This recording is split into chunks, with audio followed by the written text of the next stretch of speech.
peace and blessings, and keep up the lessons. Assalamu alaikum. You know who this is? Your brother Talib from the Brother Talib Show. Yes, today we're going live, direct, and getting into some good issues. This is going to be my Islamic segment of my show, Brother Talib Show. I deal with different areas of topics, whether they be, of course, mostly, based on my faith, because I am Muslim. If you don't already know, can't see, probably should know already. If those of you who have viewed me as well. And, we're going to wait for people to come in. So I'm not going to get into the thick of things until we get a little more audience here, because this is for the audience. This is for you. And, if you come in, when you come in, just try to click the like button. That's one of the best things you can do to try to continue this type of platform and my talk in my channel, Brother Talib's channel. And then I have another channel that I deal with cryptocurrency and business, but I also deal with business here. But that channel is dedicated specifically for cryptocurrency investment and technology and the future of innovation of cryptocurrency and digital assets and the like. So you can go and subscribe to that, but subscribe to Brother Talib's show and try to get yourself in the loop of things so that you can be able to, in the future, get more videos, because I'm going to keep going as much as I can, as long as I live, inshallah. And I'm here for my Muslim brothers and sisters, and those of you who are not Muslim in the African American community, Latin community, all of us, and all the other human race of people who have interest in listening to your brother Talib from the Brother Talib Show. So basically the topic, if you don't already, you're going to be touching on Tawheed and Shirk. And what is these things? We'll get into that later. But basically it says Tawheed, Islamic, which is Islamic monotheism, and Shirk, which is polytheism in the English translation. These breakdowns of these Arabic words. Okay. And we're going to be discussing and even debating. I'm going to have an open debate for a 5-minute time span of people and there's rules that's going to be already posted, or if you already have not seen in the comments space, it's posted there. I'm going to try to create a Q&A for some of whoever comes in the audience and who's ever in the chat, and and just enjoy and get some benefit. This is why I do this. This is my reasons, is to have an open forum to discuss what is needed and beneficial for mankind. So this is going to be, which is better? We're going to try to answer those questions. People who have a difference of opinion, or that they may have, a rebuttal. This is the debate part of whether Tawheed is better or polytheism is better. Then you can come in. I'm gonna drop the link at that time when we have enough viewers, of course, and people in the audience here, and that we can get some interaction and dialogue together. So again, I'm waiting, and in the time that we'll be waiting for more to come in, I have some, a little bit of activity for you. I'm going to try to let you listen to one of the Mashaykh that have been, well known in Islam, one of the major scholars of Al-Islam in our time. And, his name is Sheikh Al-Uthaymeen, Sheikh Muhammad Salih Al-Uthaymeen, Rahimahullah. He's passed already. May Allah give him, the highest levels of Jannah for his job and his task in bringing and disseminating the knowledge to the people, the Muslim Ummah throughout the world, let alone in his part of the world, Saudi Arabia, and as they know as the Middle East and so forth. And then outside of that, all over the world, in different areas that he spoke, or people were coming to the land where he resided, which is his country, and they learned a lot from him, and that we all have learned from him. He has plenty of books. So listen to him, a quick understanding of what Tawheed is, because this is another main focus, is that I'm trying to bring more light in the understanding of Islamic monotheism. And it's like a point of view and the concept of Islam in what monotheism is. And so those of you who may come in and you may view this video later on as well, that, and stay with me. I mean, if you can't view the whole video all the way through for the time I'm going to be allowing this to go, and hopefully at least an hour and plus, maybe more, no more than 2 hours if so. But it may be less than that if there's not enough people join. But because I'm not going to speak all throughout the whole entire stream without any interaction. I'm hoping that there can be more people and sort of interaction here. So pretty much, I'm gonna let you listen to him. Just give me a sec. I'm gonna pull him up, and then we can get into hearing what he says. Excuse me for a quick minute. Hold on. All righty. Okay. Here we go. باب التوحيد مهم جدا. Okay, he says the matter of Tawheed is very important. Muhib jaddan, important, much major, right? Okay, so let's finish. And I'm going to just translate it as I go, because maybe you might not see the English translation. So anyway, here we go. إذا بنى الإنسان عبادته على غير التوحيد فإن الله سبحانه وتعالى لا يقبلها. And when a person builds his worship upon other than Tawheed, Allah, glory be to him, the Most High, doesn't accept their actions. Okay, this is what he says. قال الله تعالى فمن كان يرجو لقاء ربه فليعمل. Allah, the Most High, says, so whomever hopes for the meeting with his Lord, Rabbi, right? Continue. عملا صالحا. Let him work righteousness and associate ولا يشرك بعبادة ربه أحد. And associate no partners with him. Correct? And then it continues. He continues. وقال النبي صلى الله عليه وسلم فيما رواه عن ربه أنه تعالى قال. And the Prophet, peace and blessings be upon him, said in what he narrated from his Lord, that he, the Most High, said, أنا أغنى الشركاء عن الشرك من عمل عملا أشرك فيه معي غيري. I am the most free of need of partners. Whoever does something for someone other than me, I have left him and his shirk. Narrated by Muslim. Okay, Sahih Muslim. Okay. تركته وشركه. فالله أيها الإخوة بتحقيق التوحيد، فإن بتحقيق التوحيد تصلح الأعمال وتطيب الأحوال. So Allah, oh brothers, implement Tawheed. This is the Sheikh telling us, because implementing Tawheed rectifies actions, improves conditions, and removes evils. Okay, so let's continue. ويزول السوء بالخلاف بالتوحيد تفسد الأعمال والأحوال. And opposing Tawheed can lead, let me see if I can go back. Well, you saw it pretty much. And this is very important. We have to take heed to this. This is very important. You understand? So let me just get back into the view of things. Okay, so yeah, we was viewing that already. So let me see. Hold on. Let me click out of there.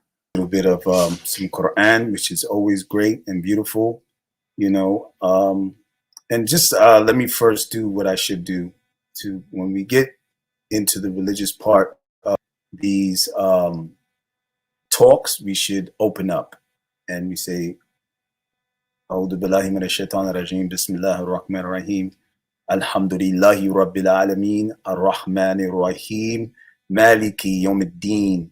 إياك نعبد وإياك نستعين اهدنا الصراط المستقيم صراط الذين أنعمت عليهم غير المغضوب عليهم ولا الضالين آمين." And that is Surah Al-Fatiha, which is the opening of the Quran.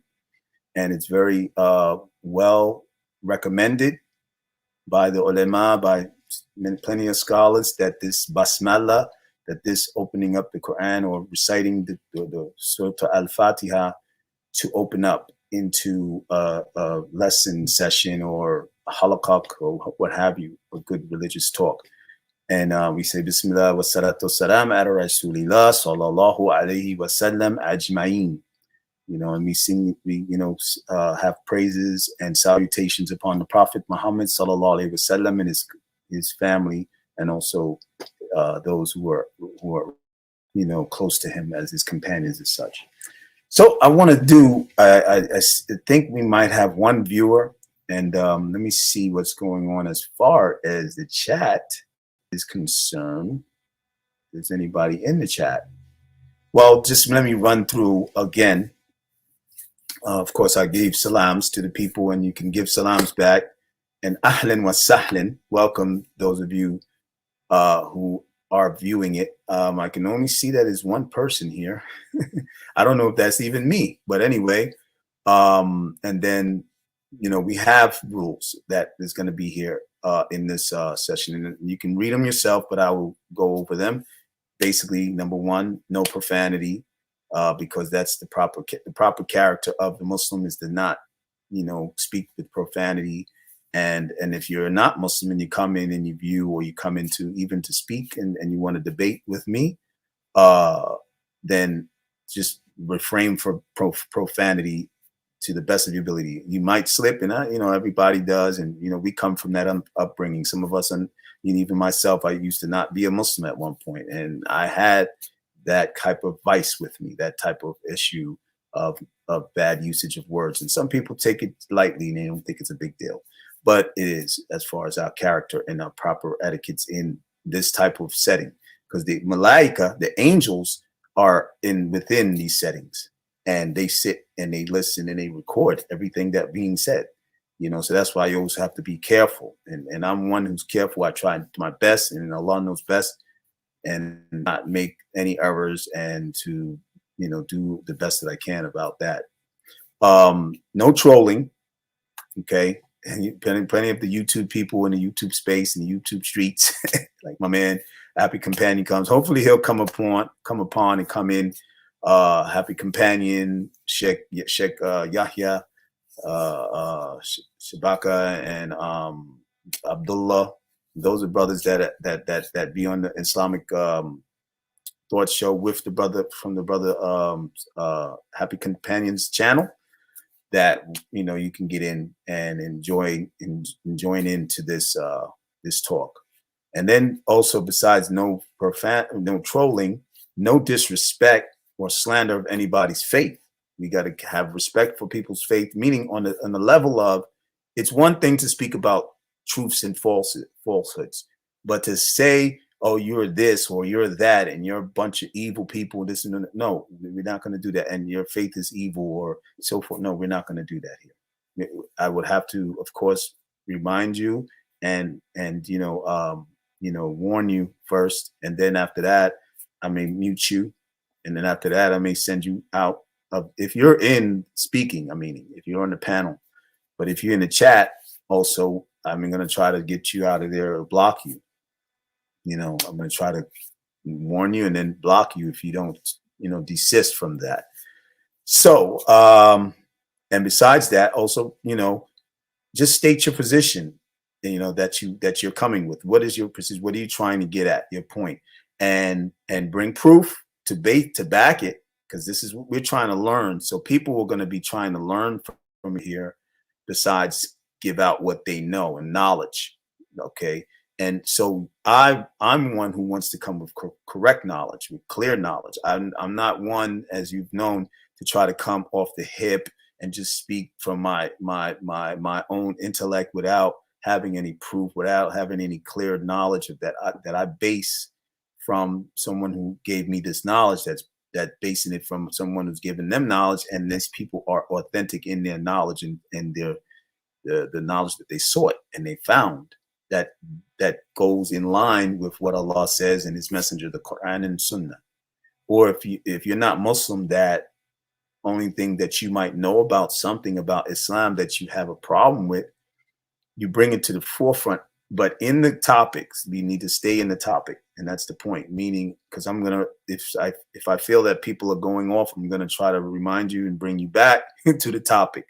The topic is based on, so we're going to be speaking about Tawheed, we're speaking about Islamic monotheism or monotheism. You could talk about monotheism on other levels. That's fine because it's part of the topic.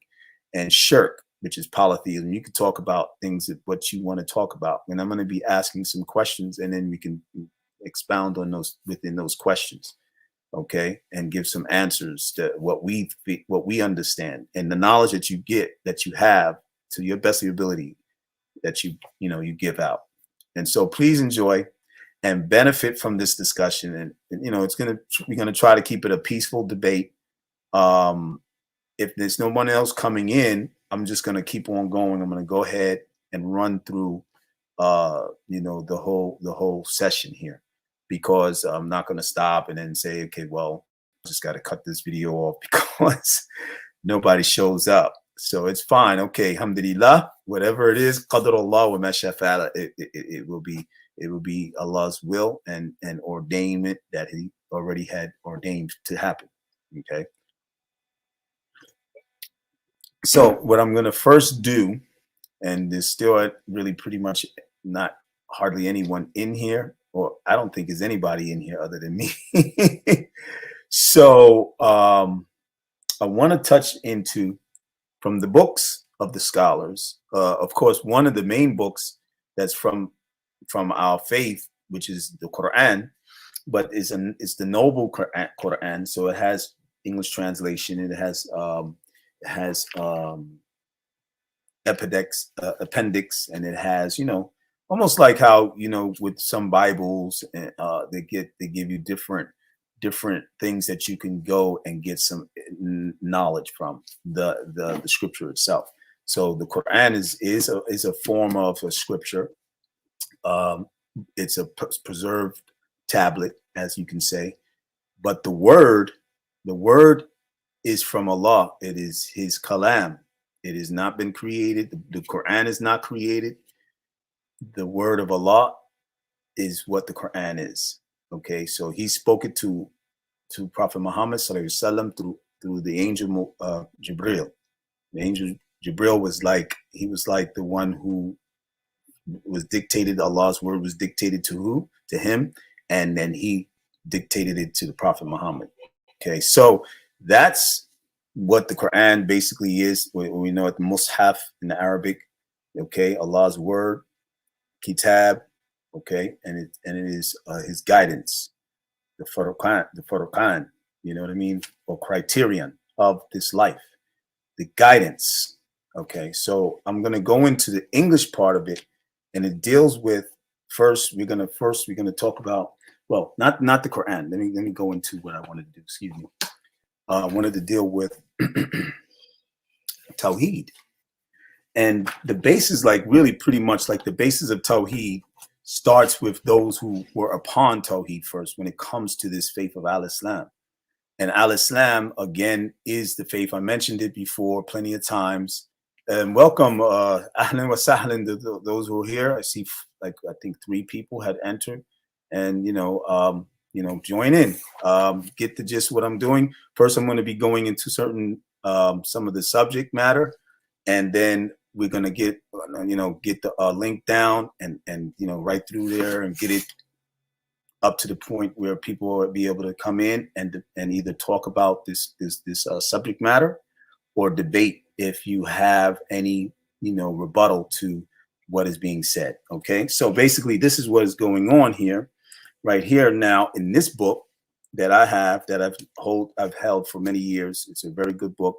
It's an explanation of Wahab's 4 principles of shirk, taken from the works of Abdullah ibn Jibreen and Salih al-Sheikh and others. Okay, some of these Mashaykh from that have worked to bring an explanation of the Sheikh Muhammad ibn Abdul Wahhab's works. Okay, so we're right here. What I'm going into is on page 33, and this is the book right here. I don't know if you can see it that well, but anyway, it says worship and goals and definition. Okay, So it says, no, may Allah guide you to his obedience. That the Hanafiya, the religion of Ibrahim or Abraham, is that you worship Allah alone, sincerely, making the religion purely for him, as Allah the Most Exalted says, and and Allah Exalted says, and I did not create the jinn and mankind except to worship me alone. Surah Al-Duriyat, and that's the 56th verse, right? And the author defines the religion of the great prophet Ibrahim. Ibrahim alayhi salam is one of the greatest of all the prophets and one who is respected by all those who claim to worship Allah, who claim to worship the one deity worthy of worship, Allah. That's what we know of that, what that word is, understanding from the ulama scholars and the people of knowledge that tell us, give us better understandings on what Allah means. If one looks at the religion of Ibrahim, he finds that it was the pure worship of Allah states.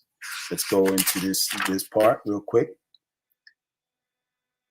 Makanna Ibrahimu yomudu. I'm sorry, my eyes. Tawala nasara nasara niyan. Walakin kan hajfan sorry, hanifan musliman. Okay, so Ibrahim was neither a Jew nor a Christian, but rather he was a Hanif, submitting himself to Allah. So a Hanif is a what? A submitter to Allah, meaning of being a human being that submits to one deity, to the one God, to the creator of all things, the one God, the one deity. And that is the basis of Tawheed. Now, what did it say about Tawheed being, from the scholars, as I mentioned, that the sheikh, how important it is. And then over here, the sheikh over here is mentioning where does it actually originate, that term and that type of like way of origination from Ibrahim. And he did a lot of things to prove this. His inference into like on a scientific level, like how scientists do, they do their studies and they do all these different tests, and then they try to find out. They might make a theory, but as soon as they find out, then the theory is proven to be a fact that this thing is what it is and works, and they give it a name or so forth. Once it becomes, a factual thing that works and functions. But he would do studies about on Earth and in the universe, what he saw in the sky and the space, what was perceived to be God, because he lived amongst people that he lived in, his family, his father, and so forth, and the people. They were idol worshippers. They were polytheists. They worshiped gods. They had plenty of gods that they housed in their place of where they housed them at. Okay, and some of the narrations that they speak in more detail when you go into do your research and do your own due diligence, as well as me being up here speaking to you. You should do your own study and also try to gain knowledge. Wa alaikum salam wa rahmatullahi wa barakatuh. A needed subject indeed. Oh, okay, alhamdulillah. This is brother Shujada Method. He's here, and I appreciate you being here, bro. In a minute, I'm gonna drop the link, and then maybe you can come in, and whoever else was there was like two other people here, but I guess they might have left. But give me a second. Hold on for a second. I'll try to do. Give me a minute. Okay, hold on. In the meantime, I'll be playing this.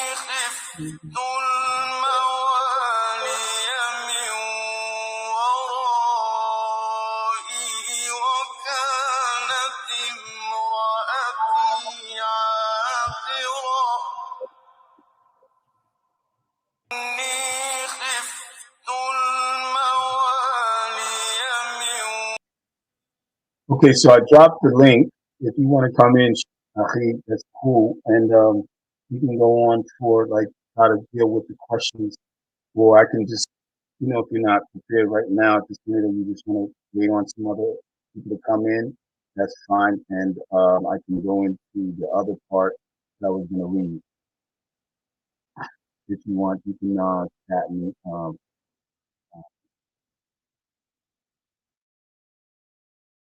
You know, you- خفت الموالي من ورائي وكانت امرأتي عاقرا.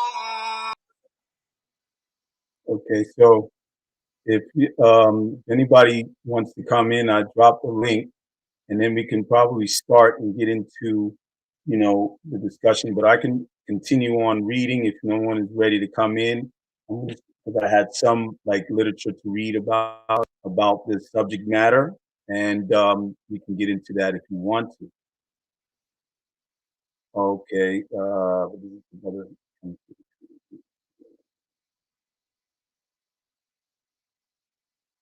Okay, hey, brother. At this point in time, Abdullah, brother Sajada Method, you may not be able to enter in to it. So what I'll do, I'm going to just read and continue on, and then I'm going to put out questions. I'm still going to put the questions out, and those who were in the chat, if you want to write down what you say or so forth, until someone wants to come in and enter with the link. The link is in the chat, is in the comment section, and you can come in and get on the panel. You can either put your add your additional information or what you understand about the subject matter, the differences between the two, Tawheed and polytheism, and which one is better, as far as better meaning better for humankind, for us on this earth, what we need to have. And why is it important? Like I mentioned, when I put the sheikh and let him speak, and he spoke about how important it is. It rectifies affairs. It puts a person in the best. Well, first we'll say it puts you in a closer position with the one who gave you life, puts you in a better relationship with them, and you also are your affairs are rectified better. You have a better direction in life and how to do things. You don't have fear in mankind. You don't have fear in any being, even the animals and any creation. You fear Allah. You fear the one who created you, because Tawheed gives you this understanding, gives you this feel, gives you this balance, gives you this state of being fully, physically, mentally, and spiritually. All of your whole being, who you are, as a human being. So I will read a little bit of here, looking and listen to how this is very deep too. This is from Sheikh Saleh Al Uthaymeen's book, The Book of Tawheed. Sheikh Muhammad ibn Abdul Wahhab did a book similar, very, very, very, very similar, which is Kitabu Tawheed, right? And that's a very great book to dealing with Tawheed and understanding of the historical, how things came to be with Abraham, and things came to be with some of the other prophets like Noah, Abraham, and so forth, like this. But listen, this is a part that I wanted to get into, is speaking on, it's like the chapter Perversions in Human Life, chapter 1, right? So it says here, and I'm going to read the English because I don't want to take too much time up, and I don't read the Arabic fluently. I read it at a pace where I can capture what I'm saying and understanding the words, the Arabic, the language. So it says, every infant is born with an innate disposition, but it is his parents who make who make him a Jew, right? He might become a Jew because he's born to Jewish parents, or she's born to Jewish parents, or a Christian, it's the same, or a Magan, which is like a pagan. They're fire worshipers and so forth like that. And you got difference with that too. Like I said, people who have occult lifestyles and their ways, right? So they can be born into a family like that, and they end up following that because it's learned behavior. The parents teach learned behavior. It's like, they learn from their parents first. Hence, the Tawheed, or the belief in the oneness of Allah, is man's innate belief. It's our innate belief. And there's proofs to that. There's just simple proofs, a simple, simplistic proof that when a man is in a situation, that a human being is in a situation where they feel they're going to be harmed, or they might even lose their life, it might be a life and death situation. What is the inert, like, response or the reaction to when they see these things happening and they're fearful and they feel like they're about to lose their life, who do they call on? Usually they say, "Oh my God," if it's in English, and if it's speaking in whatever language they're going to call on a creator. It's going to call on, so the inert nature to have a connection with a being is not based on misguidance of atheism or anything like that, or agnosticism, because they don't, the inert nature is already built up and established upon Tawheed, established upon this one being, because that's the truth. That's the truth of it all. That is what it is. We've been created by one. The universe is a proof to that. The stars, even people get into astrology and they get into astronomy and all that, right? And they get into that stuff. Those stars and everything that's put in order could only be done by one being. That's a proof. Because of, and this is in Quran and this Prophet Sallallahu Alaihi Wasallam, but I'm just breaking down real quick, that universe is in order, like in Surah Al-A'la, Sabbih isma rabbikal a'la.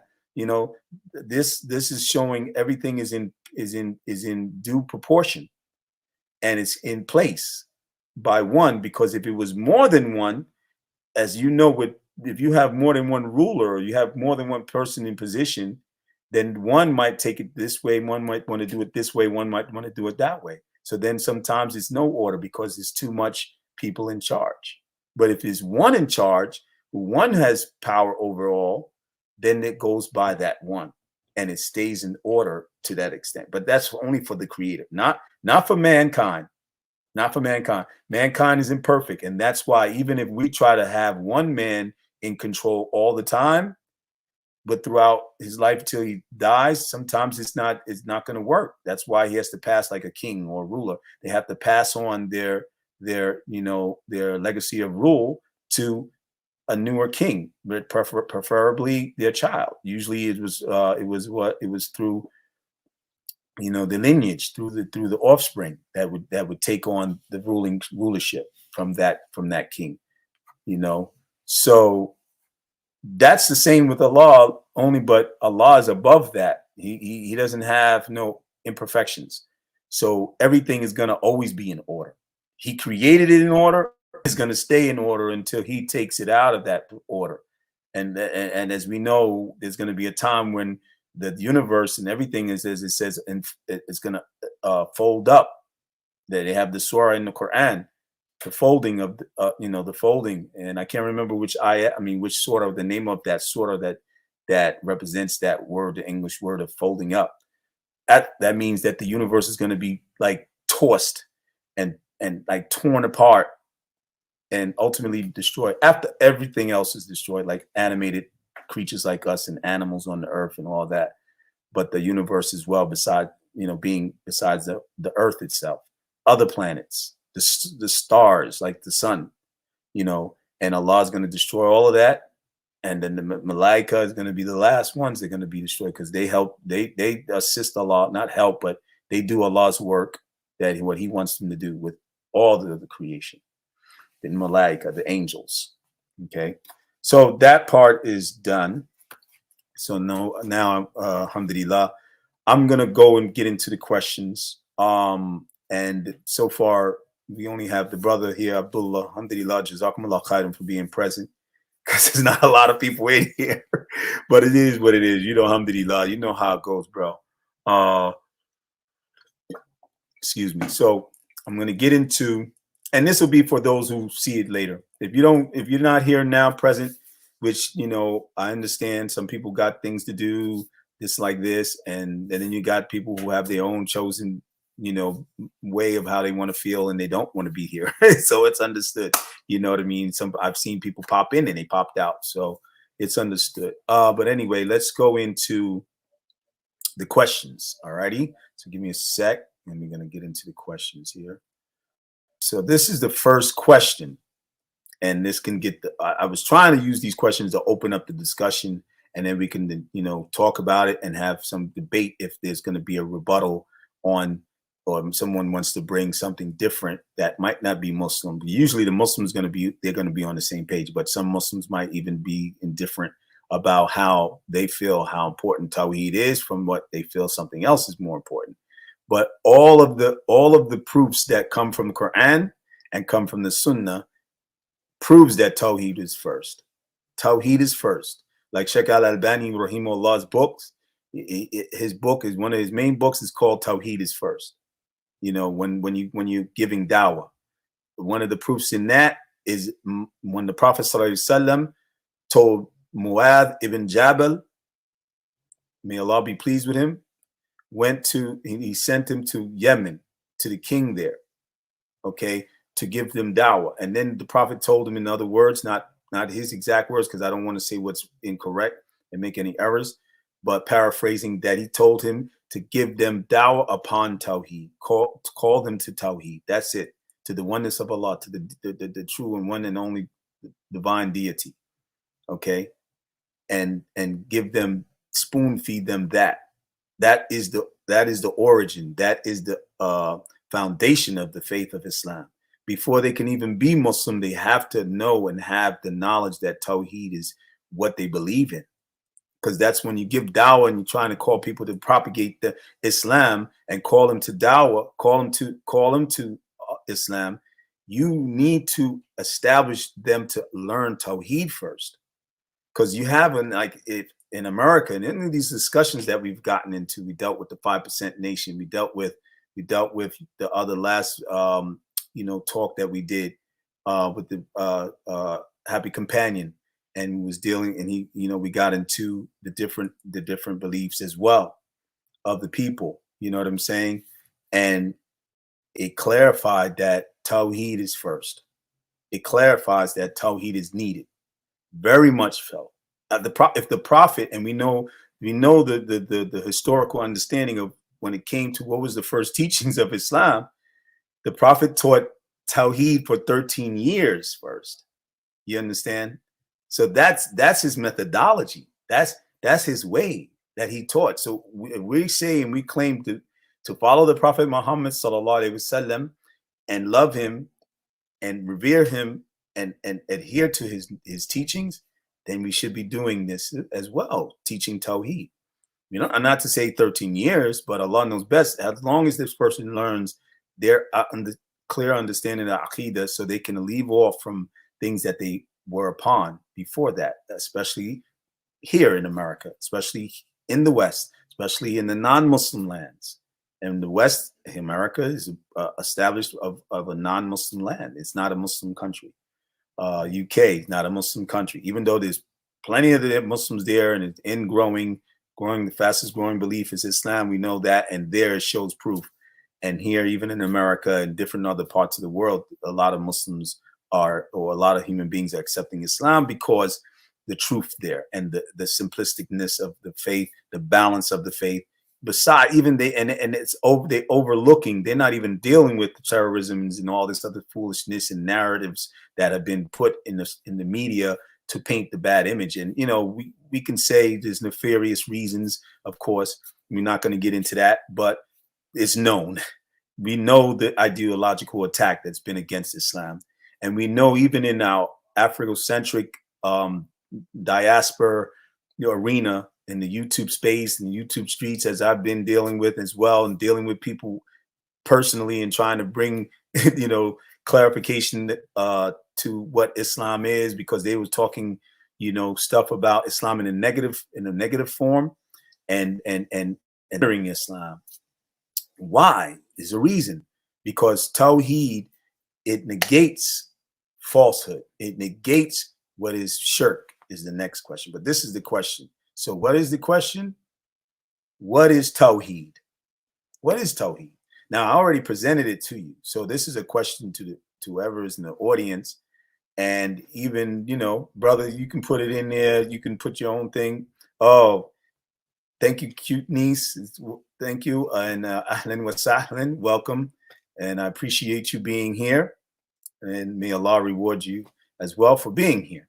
Alhamdulillah. I mean, so from what I've mentioned, and you can write it in the chat place, and then I can just post it too, which would be nice, to see what the people are saying, and then basically whoever else, and even the people who view this, because it's being recorded, so later on they review it, they can get some understanding and just. But I already broke down some for you, and we broke down the history, like with Ibrahim and alayhi salam. I mean, and so Tawheed is what is the oneness again, and I'll state it again. And if you want to write it in the comment place, any one of the brothers and sisters, the oneness of the Creator, to single out Allah as one, and to worship Him alone, and to do this why, and because there's many benefits in it.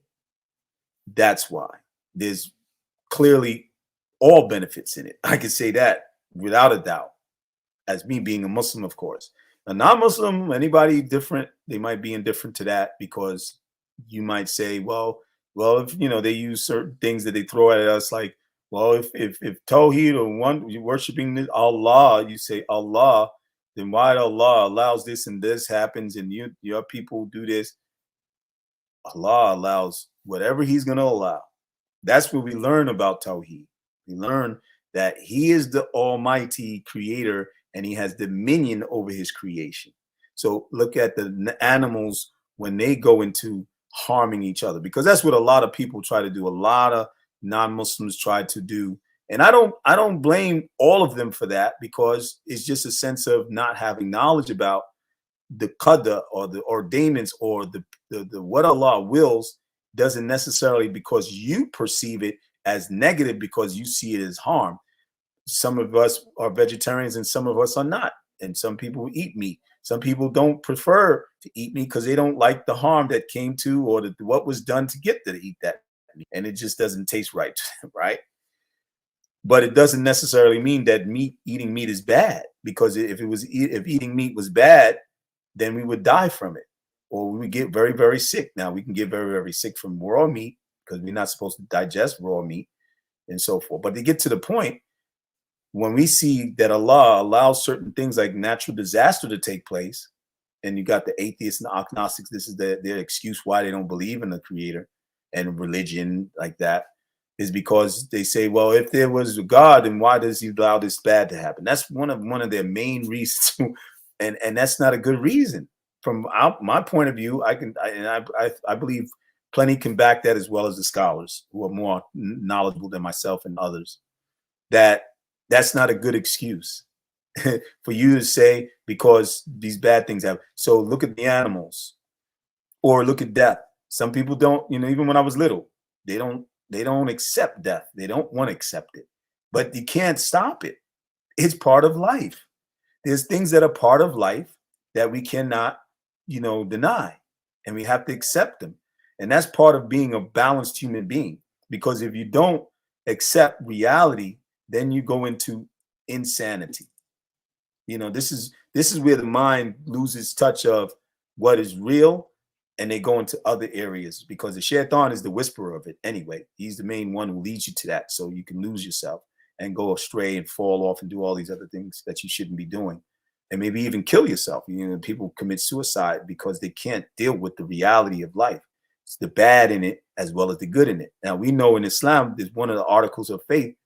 There's articles of faith. There's 6 of them. And one of them, the main one, the last one, is the qadr.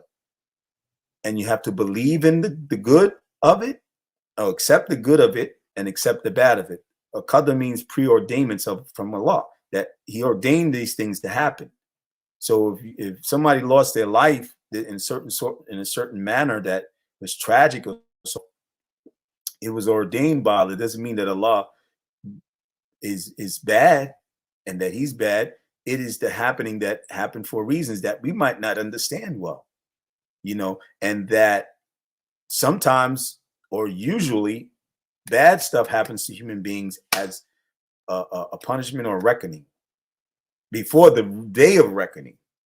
Okay, so these are the things that we have to understand. But Tawheed helps us to understand that when you get close to Allah, it gives you that knowledge to understand this is who has control over it. This is what it's going to be. And this is why I must submit, not just because I'm making it as a choice. Oh yeah, you can choose not to, and you can choose to. That's where Islam is no compulsion. But submission to Allah, as we know, we call it Islam, is is the is the correct choice, and it's incumbent upon you and mandatory for you to do it. Because if you don't, then on the day that you're going to meet him, that he gives us the chance, with this guidance.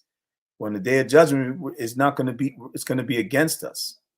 And this is what Tawheed does as well. Okay, and there's many benefits, but I wanted to open up that question first, and let's take a look at what the brother said. Sujada method.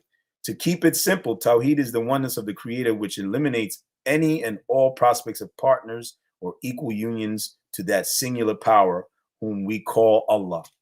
Okay, and pure monotheism. That's another understanding that the people put. Jazakumullah khairan, Abdullah, brother's Sujada method. And don't forget to subscribe to my brother Sujada method. Very good videos, very informative. Look into his videos. Yes. And Happy Companion, many of you know him. Those of you who come in or came in or coming in, in and out, know Happy Companion or should. And Abu, the Sheikh Shabaka, okay, Sheikh Yahya. And then we have my brother Shadid, right? So anyway, let me go into the next question. Hold on a minute. Here's the next question. Okay, the next question is, what is shirk? Now, I'm going to bring into some of the reading that I have here for that, but you can, any of the brother or the sister can hit it in the private chat if you want. And again, if whoever wants to come in on the panel, if you can, and speak besides me, because I'm telling you, right now my mouth is getting dried up. But it's all good because it's the live, and I got to run this live and keep it going until it's done. So if you want to, okay, hold on, let me see. Yeah, okay. So what is shirk, right? What is shirk? Anybody wants to bring it up on the comment, I can post it up so you can see yours, or you can follow right what I'm reading. What I'm going to do, I'm just read it what I got, because, and I do that. That's my thing, because I also don't want to make errors. I want to be correct and take it from the people of ilm, ahlul ilm, and knowledge. And the ahlul ilm that put together the Noble Quran, they compiled this knowledge, and it is in this Noble Quran on page 902, the Epidix number 2. And it says polytheism. This is like in the back of the Noble Quran. Okay, one of those that if you ever can get one and purchase one, which is good because it's an English translation as well as the Arabiya, the Lughat Arabiya, especially for those who are not Arabic speaking people and they want to learn the Quran from the translation, of course. So it says ashirk, which is shirk, right? And polytheism is the English way to represent shirk, what shirk is. Which is in joining partners with Allah and worshiping other than Allah. Polytheism, the word polytheism, poly is plural, and it means more than one. And theism is faith in the Creator. It's belief in God, right? So poly is belief in other gods. You understand? Not just God or one, and they have different types of ways in how these beliefs are established within polytheism. Okay. Matter of fact, I got something that I did want to read first on that. Give me a minute and I will post it up. I want to do that first. Let me do that first, because that would be a good idea to give you the English, and then, you look up into how the people establish what how they see things. You know what I mean? So here we go. Oh, hold on for a second. Let me post it up. Hold on. Get it up on the screen. All right. So here we go. All right. So it says polytheism, and then you see the statues here. These, I think, it says Hindu. This is Hindu statues, Hinduism, and Hinduism is a polytheistic faith. and this is what they say in their, and this is from Britannica. They say polytheism, the belief in many gods. Polytheism categorizes virtually all religions other than Judaism, which is of the Jews, Christianity. Okay, and there's a little bit of argument there on that when it comes to Islam and what we understand as far as it having not being polytheistic and so forth. In the times, it goes according to the times of the changes of what things have happened with Christianity today, from the times when Jesus or Isa was actually bringing his message in the Gospels to the people. And the main people he was bringing it to was they were Yahud or Jews, Bani Israel, like himself, or his mother and his mother's people. And Islam, of course. It says Judaism, Christianity, and Islam. Okay, polytheism that's not of those faiths at all. Well, like I said, Christianity today is a different understanding, and that we're not here to get into that argument. So it says, which share a common tradition of monotheism. These three share a common tradition of monotheism, the belief in one deity or one God. Okay.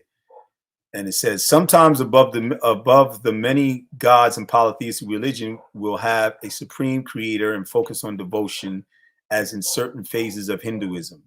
And it's not just Hinduism. You have even in the African faith like Ife.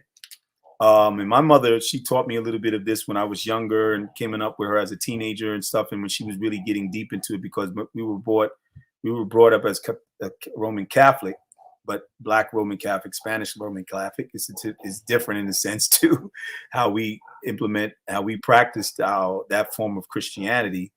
But anyway, how the Spanish would do it in my mother's family from Honduras, they would implement some of the African or Afrocentric teachings that trace back to Benin or West Africa, Nigeria, with the Yoruba tribe. Some of them, they established this belief called Ife, which is the divination belief that they are. It's a traditional spiritual belief. It's not monotheistic in its foundation, but it does have a higher god named Obatala, and they have these other gods or saints, as they call them, and then they become more saints in their path from Africa when the slave trade went on and crept into the Caribbean or the Central American countries where Africans were slaves, or they settled in those areas first. Like Benin, the king of Benin went to Honduras. My mother's people learned about that through my lineage and my mother's background, and that they established some of those beliefs from Africa, and mixed them with the people there and the natives there, the Mayan Indians, and they had similarities in their polytheistic way of their faith, of gods, plural, right? So it's not just Hinduism, you got Buddhism too.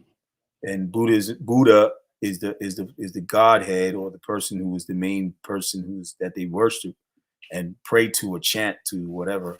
And then they have other like levels of people who were up under him, and and then you have the mythology with Zeus and Thor and all these other characters in Greek religion, and others like the Asians too, like I mentioned, besides the Buddhism.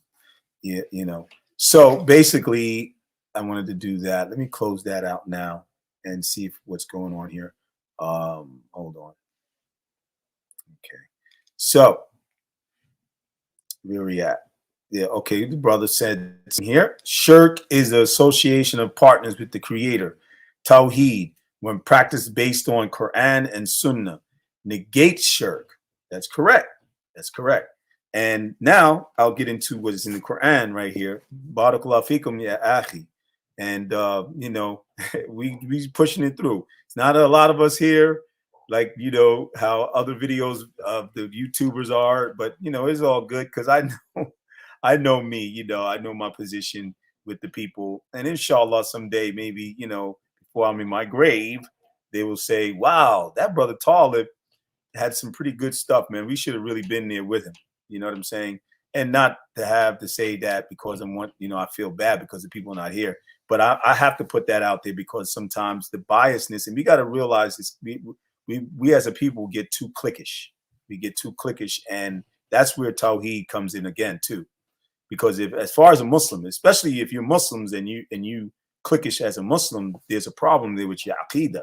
Because you as a Muslim in aqidah, you should know what it means as a Muslim.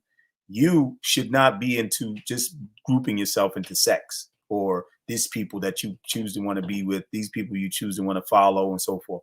If you're a person and you're Muslim and you know that if as long as everything that you're following and who you're taking from or who you're dealing with is upon the Quran and Sunnah or the guidance of what is correct and authenticated, then this is good. But if it's somebody who's deviant or somebody like check be going in on some time, then you got to keep your distance. You know what I mean? But that's for the Muslims. Now, let alone the non-Muslims in the Afrocentric community, I know how it is and how some of them feel towards me because of sometimes I might come more like rigid to them. They may be more rigid than the rest of the brothers, you know.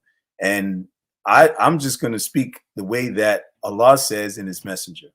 Not going to chop nobody's heads off. I'm not doing no crazy, like that. I'm not coming at nobody hard. I'm just bringing the truth. The truth is the truth. And you really cannot, when it comes to Islam, we're not supposed to, butter it up. Meaning like to say that, you're going to bend the truth. No, you have to bring it straight. Now, you can bring it nicely and speak in a good tone. You don't want to come and start downing anyone and attacking anyone's character personally. No, you just bring it out what it is. And that's why, like when the brother says negate shirk, the Quran and Sunnah, and this is true. And that sometimes bothers people. When we talk about these different faiths that have the likes of what polytheism has and what we use with Tawheed to negate those practices of polytheism. They don't like that. And with our Afrocentric community, you got the Pan-Africanists, you got the ADOS, you got all these different groups, FBA, all these different black groups.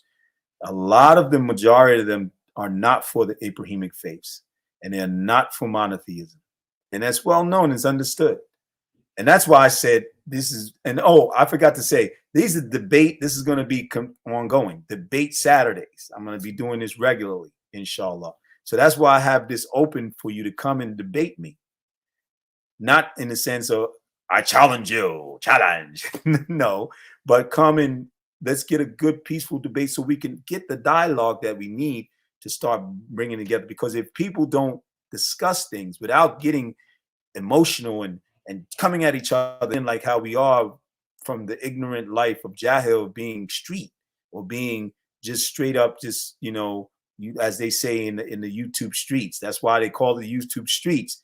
Roast him. I'm gonna roast him. Like I came upon this guy, and I'm using his name. It's nothing wrong with it because I just want to make sure that the people know who they are.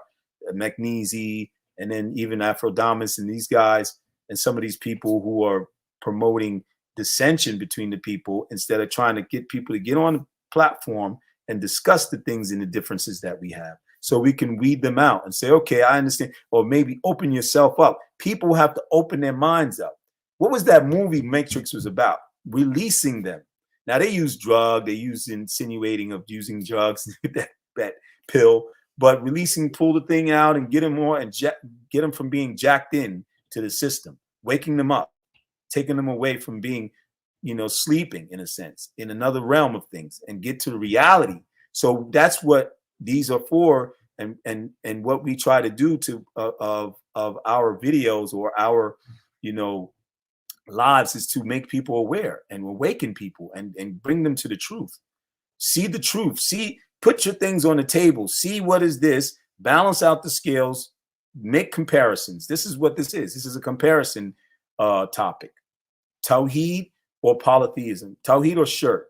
Which one is better for you? Okay, so that's very good. Barakallahu fikum, akhi, for that. So now I'll read in here. It says polytheism and its various manifestations. Definition: shirk basically is polytheism, right? The worship of others along with Allah.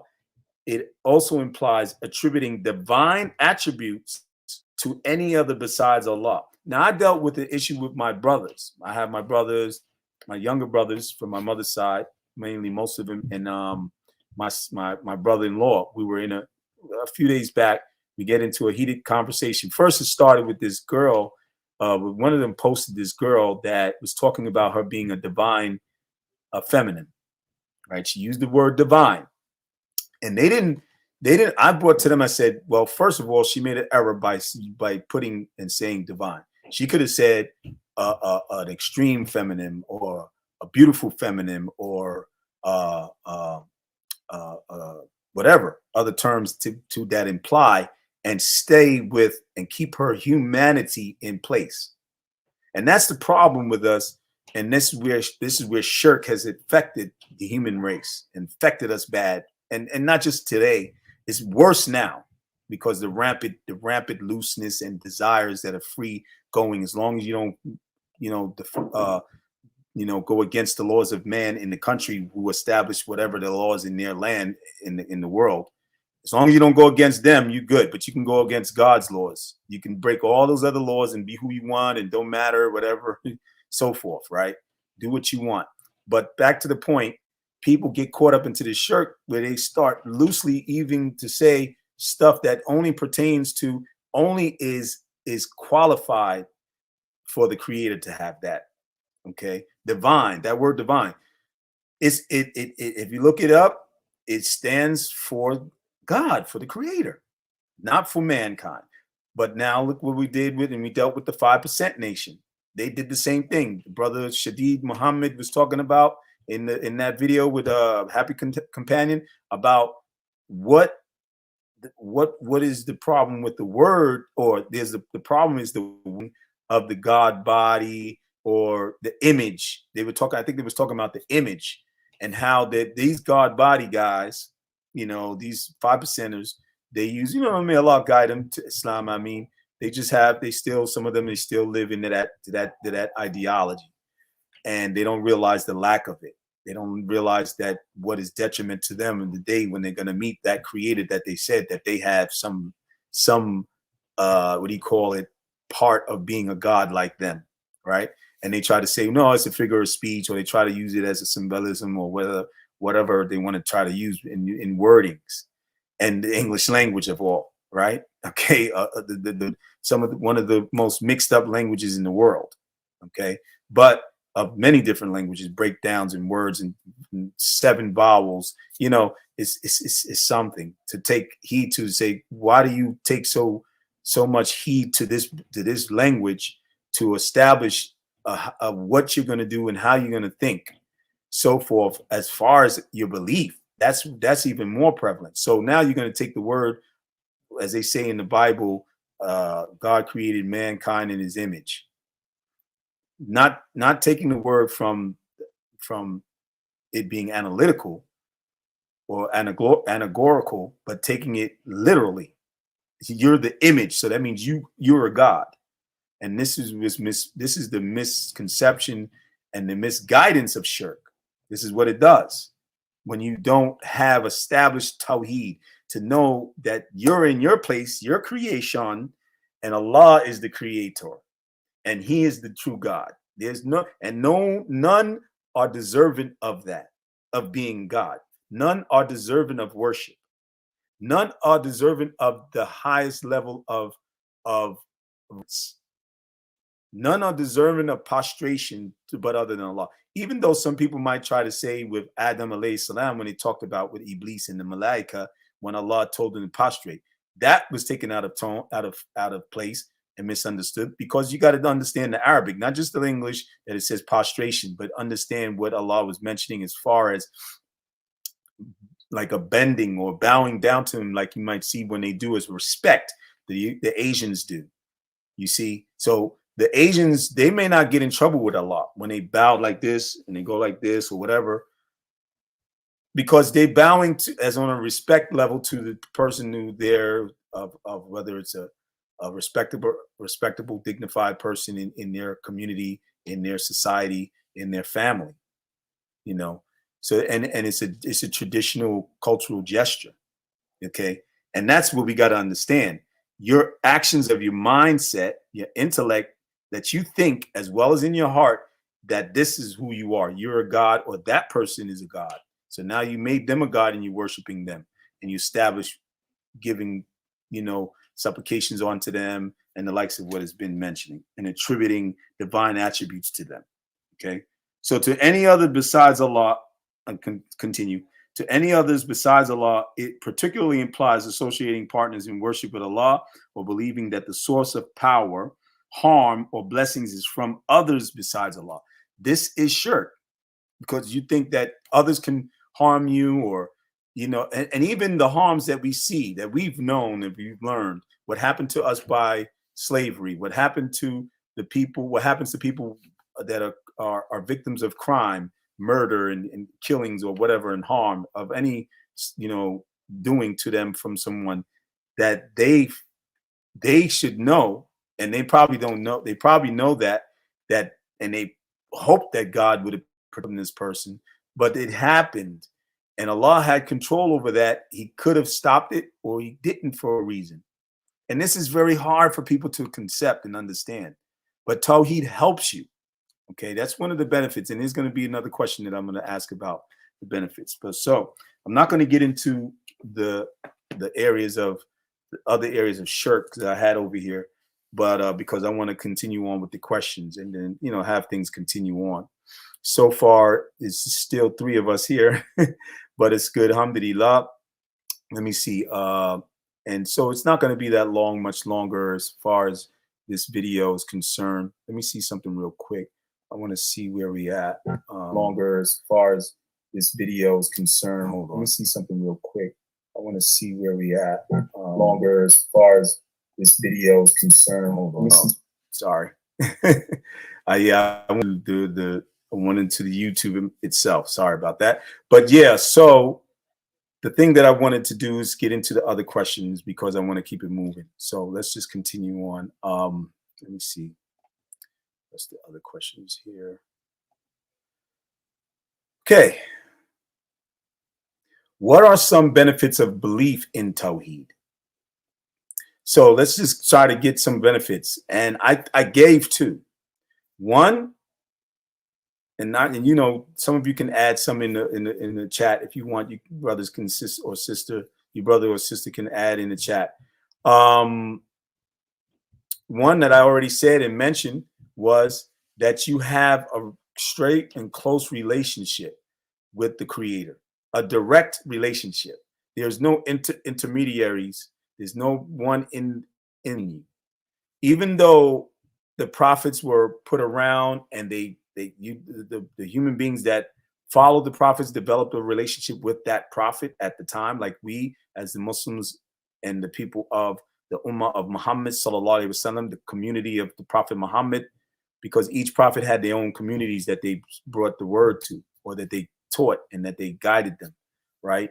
Or they were like the shepherds of their flock, right? And the people were their flock. So Muhammad, he gave us Islam, of course, and Quran and Islam, and we had a relationship with him, but he was not the mediator between him and Allah. Now, there will be certain different situations, as there's some of narrated, statements and things that's spoken about in Islam, that he's going to be able to mediate, or basically be a mediator for the people who might have passed, and later on then they raised up, and then Allah ask of him to mediate for them, or they're going to be he's going to be mediating for them on their behalf, that so that they can go and enter Jannah and be forgiven, or so forth, for whatever the ignorance and things that they was upon, or what have you, or that they lacked, the knowledge that they lacked. And there's certain groups, I can't remember the number, I think it was 3 of them, that the people who are going to be given respite, and they were going to be given the prophet's intervention. That's what I was trying to get that word out. Intervention, right? But it doesn't mean that ultimately, overallly, that the Creator has the Prophet Muhammad sallallahu alaihi wasallam as an intervention, because he's not around, he's dead, right? Rahimah sallallahu alayhi wasallam. So who's going to intervene for us now? No one. We still direct with Allah. And then when Allah was sending the revelation to the Prophet Muhammad sallallahu alaihi wasallam, he wasn't. Then he was only teaching. He was only guiding. Okay, Allah gave him his task, like He's given all the prophets their task at their times. So he was doing his job, and Allah was sending and teaching and open up the people's hearts, because Allah controls the hearts of mankind. He controls the mind of us. He controls everything on us, everything outside of us and on us. Okay, He controls all this. He has dominion over it all. So our tawheed, our belief in the oneness of Him, it brings us close to Him. So we deal with Him directly. Okay, and is one being. And the difference with the shirk is that you have to deal with more than one. So the simplisticness is that you don't have to worry about this one ain't going to be there for you, but that one will, because this one is the one God, the one deity. That's why people who were in polytheism and paganism or idolatry left those beliefs once they got to really open themselves. Like I'm saying, open up your mind, listen, and hear that the prophets, what they did, and they opened these people up. They were out there preaching. Some people was rejecting them, throwing stuff at them, called them crazy, called them this, that. Just like, a person like me gets rejected. I don't have a lot of subscribers for just that reason, but I'm going to stay on that. I'm going to stay on it, and to the best of my ability, but because you have to open yourself up so you can hear the truth and hear the guidance, and that guidance is going to give you that benefit of what Tawheed is going to do for you. So first and foremost is like I just said. Then a second one other I can give, it rectifies your affairs. So your affairs, let's say you have affairs with the human being. We regularly have affairs with human beings. And let's look at our affairs with human beings with the non-Muslim Tubab. I'll get into that, because I know most of my viewers are people of color, people African descent, Afrocentric, or so forth as well, with the Brother Talib show, right? So those of you who've seen me and you follow me, that our main issue in our life has been struggling because of the European Tubab that went into our lands where we descended from and took our people. They were given to them. Of course, we can't leave that out. We know the proofs of that. So our people who made errors and messed up there as well. And whatever reasons they were giving us the slaves away, or the people away from Africa, it happened, and Allah allowed this for reasons. Okay, we got to say that number one first. It was the reasons that it happened. Is it because maybe we wasn't upon Tawheed? I don't know, and Allah knows best, because that's again rectifying your affairs and keeping you from corruption and destruction ultimately, or harm and humiliation. This is what it is. Okay, so with being able to establishing that Tawheed, our affairs with the European, first and foremost, we know that we're human, and we know we have rights that the Creator gave to us, but not the European has that right to take it away from us, because he's human like us. So then, of course, we would fight against and strive against and stop them, as we learn in Islam. Hold on for a second, let me take a sip. Excuse me. As we learn in Islam, that we cannot allow dhulm. And this is another balance with Islam. We cannot allow dhulm to affect us or to come upon us. We cannot allow a human being to oppress us, or any creature. The shaitan, we cannot allow him, how he oppresses us with his waswas in here and keep whispering and misguiding us. We allow him to suppress us with that evil guidance that he brings, to guide us astray, not to guide us on the path of Allah and worshiping him, because that's his sworn want and desire, is to lead us astray. He said it to Allah himself as our sworn enemy. So that's another story. But the point I'm saying is that your affairs get straight. And then like look at your affairs with a marital, and I'm just throwing examples out there. The marital situation, this institution of marriage, and you're in a relationship. They have what is called Love for Allah and hate for Allah, right? Wala wa bara. There's wala wa bara in marriage as well as other relationships, right? In marriage, that you love that husband for Allah. I love you for Allah. I practice that and been practiced. Sometimes I forget to say it sometimes because I've been so on the go, and I need to get back at it. Remember to say that to my wives, okay? And I say "Uhibbuka fillah," and "Uhibbuka fillah" means I love you for Allah, right? Why we say that? Why do we love the person for Allah? Because that's greater than me loving them just for me. Why? Because my love just for me is imperfect. Because at one point in time, I'm not going to be very much in love with them. I'm going to be disliking them maybe for something that I don't like, or I'm upset at them. So where's the love then? But Allah loves all the time, even though He does certain things that we may not think is love, because He allows certain things to happen that might harm to come to us. But we don't know if we're being tested and also being punished, meaning being purged. Punishment is a purging, an atonement for your sins. Okay? And so you won't go to the hellfire.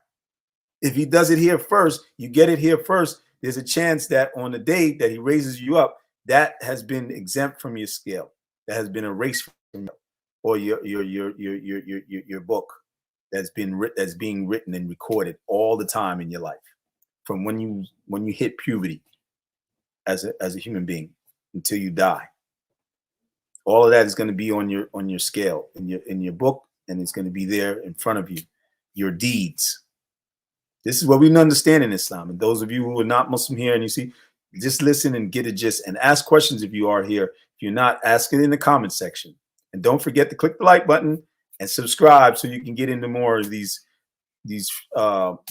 lives and recordings. You can be able to listen and hear,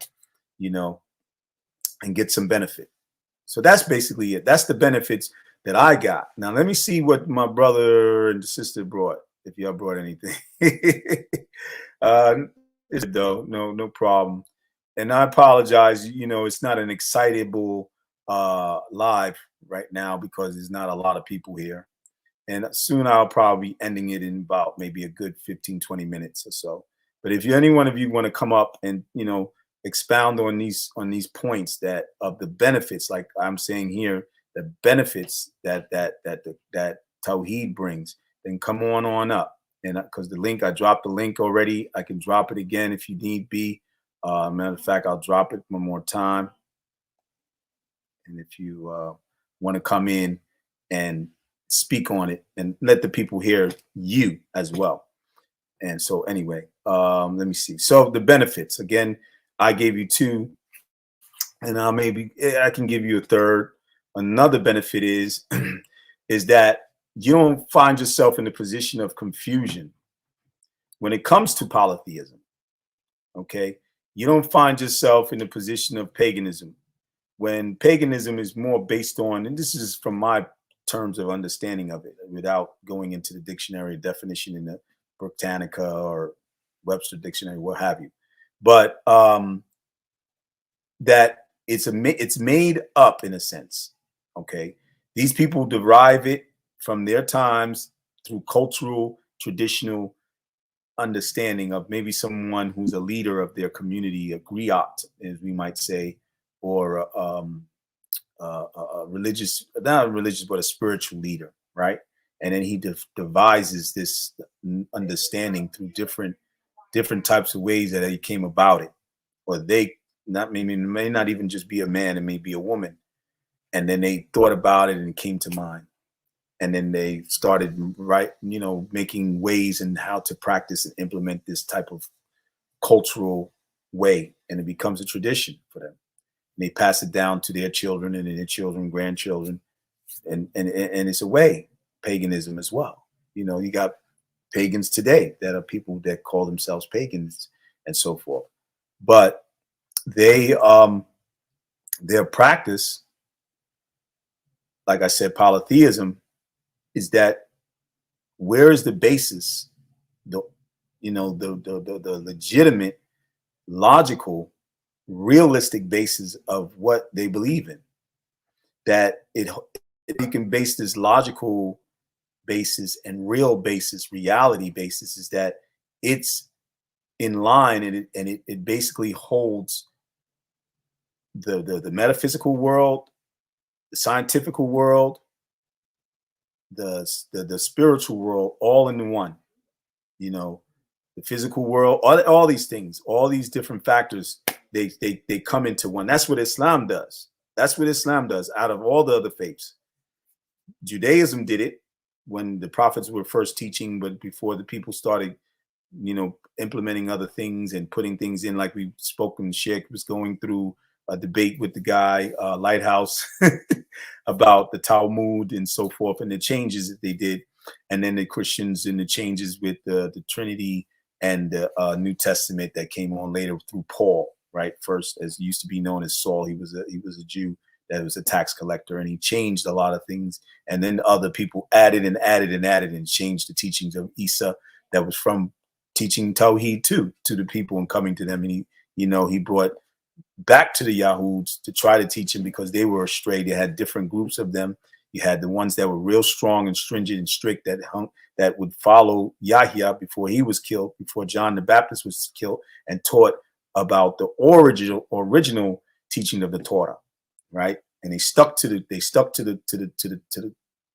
Torah and to that scripture. They didn't go deviate away from there, But even within them, they had a real, major radical group that came throughout them, called the Zealots, and so forth. Different groups. You had the Pharisees. I can't remember the other ones, the Sabians, I think, or so forth. But they were different Yahud groups during those times under the rule of the Roman Empire, when Isa was around doing his thing. So he had to come with dawah and propagation to different facets of the Jews in his time. Okay, his people through his mother, because he didn't have a father. He doesn't have a father. We know of this. And through Judaism, Islam, he doesn't have a father. Now in Christianity, that's the understanding we got later.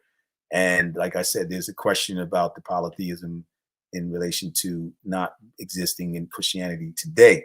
There's a question from our position as Muslims is concerned in Islam, right? So that's another point and talk that I told you that we can get into later. So okay, so that was pretty much it as far as benefits. I don't know. Let me look again. Oh, okay. Let me see. What is that? Oh, thank you for the reminders. Thank you very much, cute niece. I appreciate you being here again.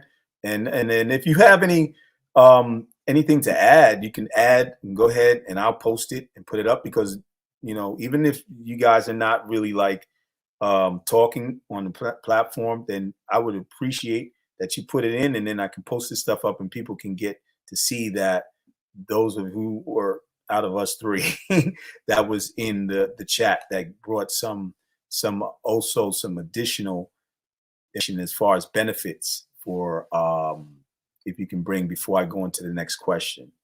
And so what were some of the benefits of Tawheed or the belief in Tawheed, right? To believe in a Tawheed way, like Hanifan or the Prophet Ibrahim did.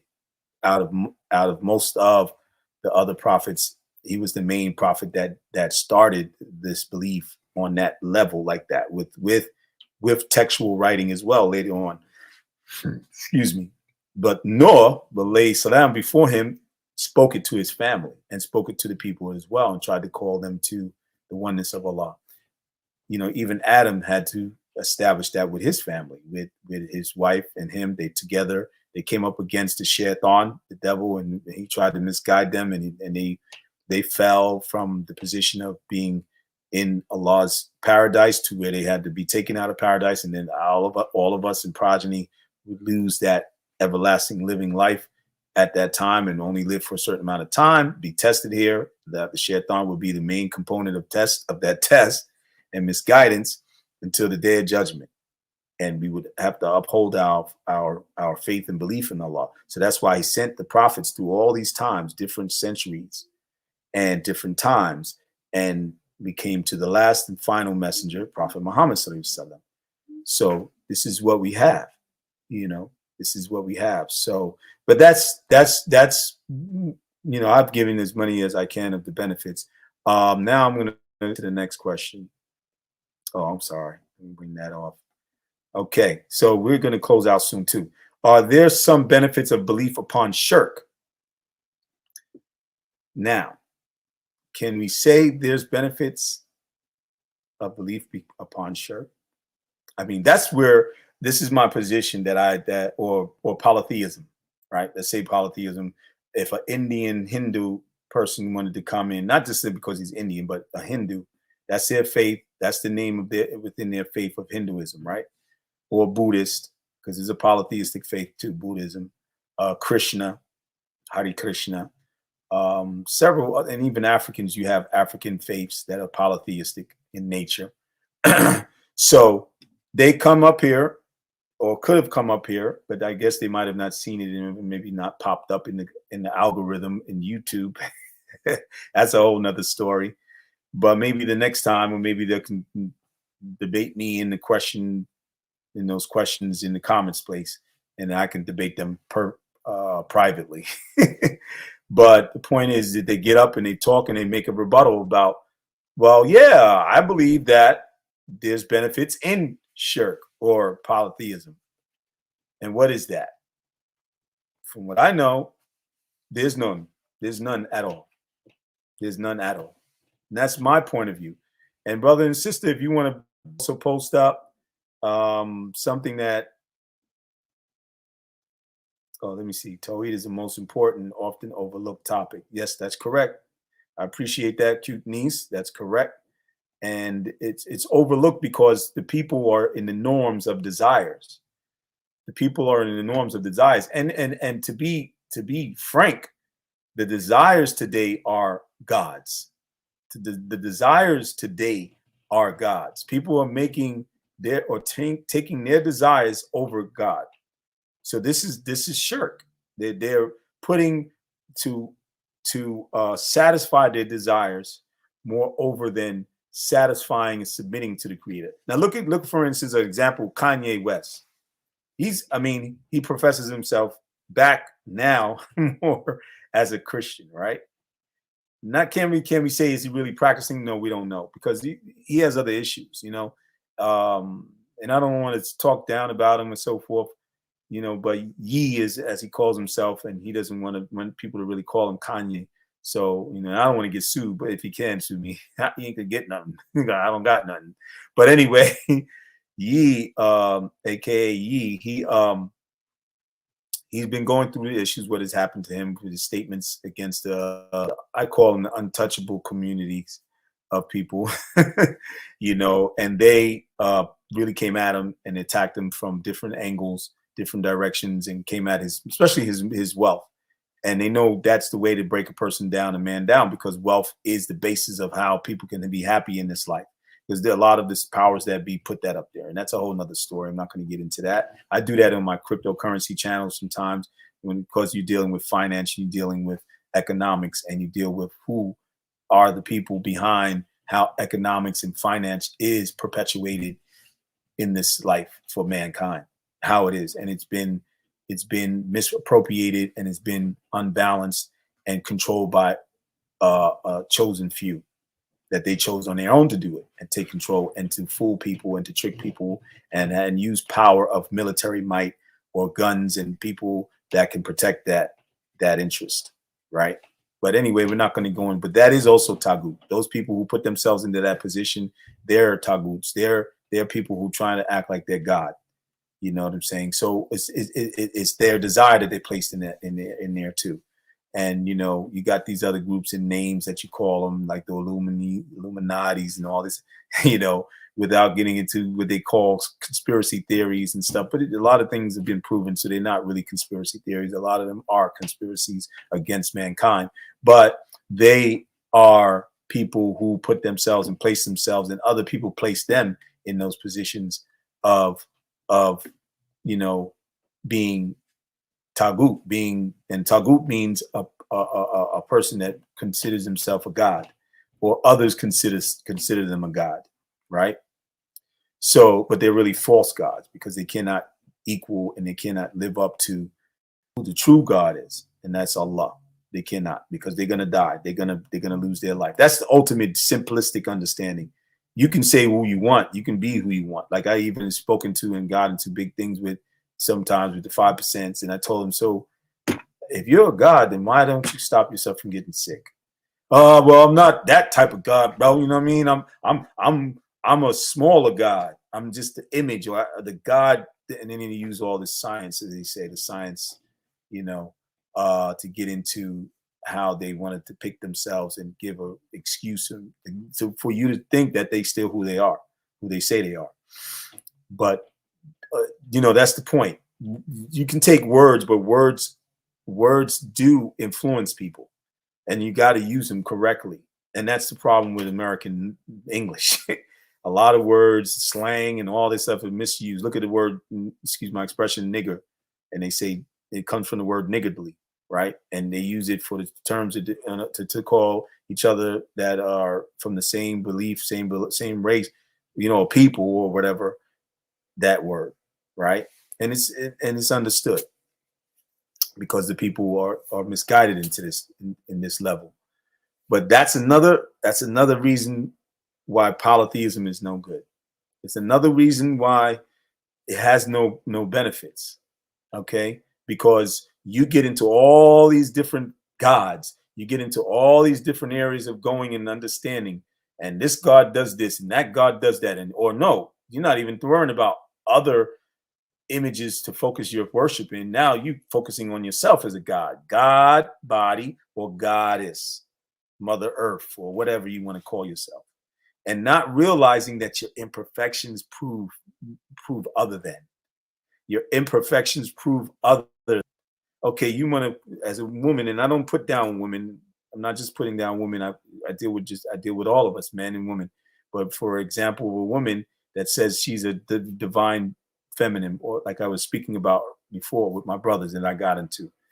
But where is it the fact that when she's going through her women stages of struggles, such as the menses, and that's something that's painful. She can't, some they do other tactics, they do other maneuvers that are health maneuvers, and eating certain foods or consuming certain herbs and stuff like that to help them with that struggle of the menses and the menses pain, and so forth. But they have to go through that cycle, the menses cycle. It's part of their life until they become at an age where that cycle goes away, and then there's another cycle called menopause. They call it menopause is another reason, or maybe be another term from the Islamic position. But when the women get to a certain age and now they don't have the menses anymore, now they're going through which is a hormonal disbalance and up and down type of thing that they go through.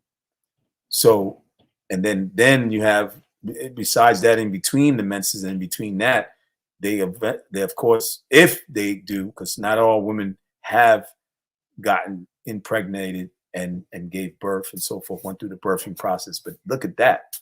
That's more pain than even man can handle. They say most men can even handle this type of pain that these women go through, and it's major.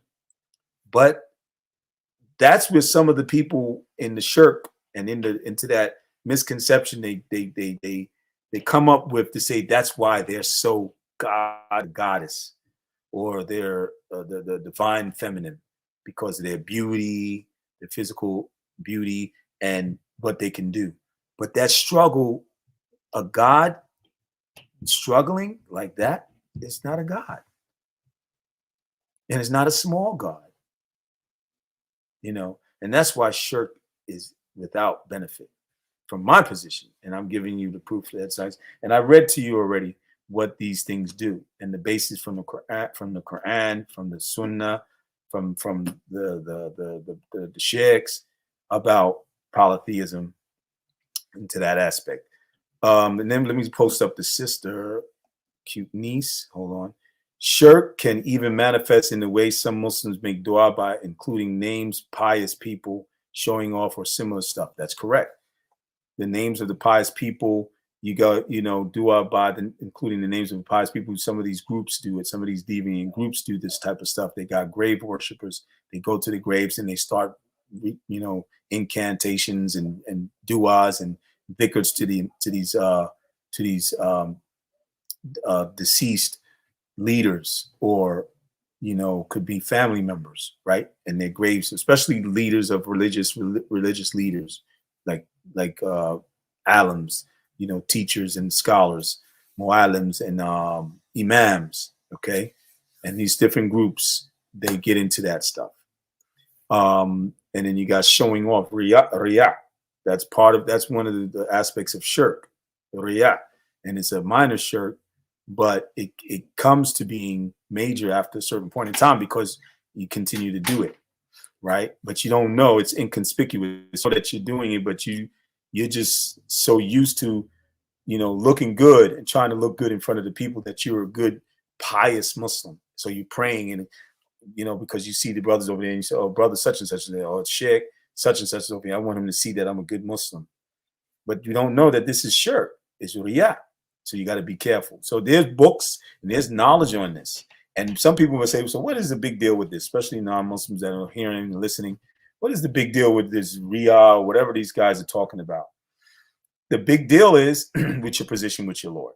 If you're a believer, if you're a person, you believe in the one God, you want to have the best relationship with your Creator. You want to please Him. This is why He placed us here. This is why He placed us here. Like I mentioned in Surah Al-Duriyat, Ayah 56, Allah did not create mankind and jinn except to create it to worship Him alone. And worship is pleasing Allah. That's what He created mankind to do, to please Him in the aspect of worship. And the other creation, the jinn too, as He mentioned. Now you have jinn that have, like we have, choice to go astray and to be misguided and to not be Muslims like we are.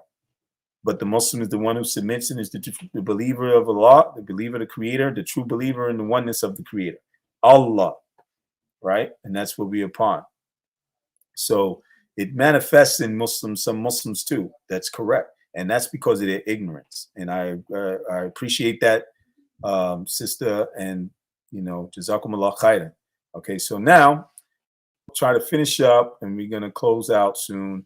It says, are there some benefits? Yeah, okay, so we're pretty much done here. And you know, I really appreciate you guys staying with me. I mean, you could have had better else things to do other than, as far, not better, I can't say better, because this is major. This is what we're doing here is major. The halakha, the malaika, and so forth, and you know, Allah knowing, and this is being written down and recorded, and you being present in this religious circle. Because I opened up with the dua, with Bismillah, and the Al-Fatiha before some of you came in, and so forth. So I try to do that as much as possible for this type of occasion. So I appreciate you being here, and don't forget to click the like button on your way out if you were, you know, there and you're still in there. Share the video, please, if you can. In even like you, Abdullah, in your channel, or the other people, share the video out. You know, and for those who watch this video, don't forget to click the like button, subscribe, and also share the video for later.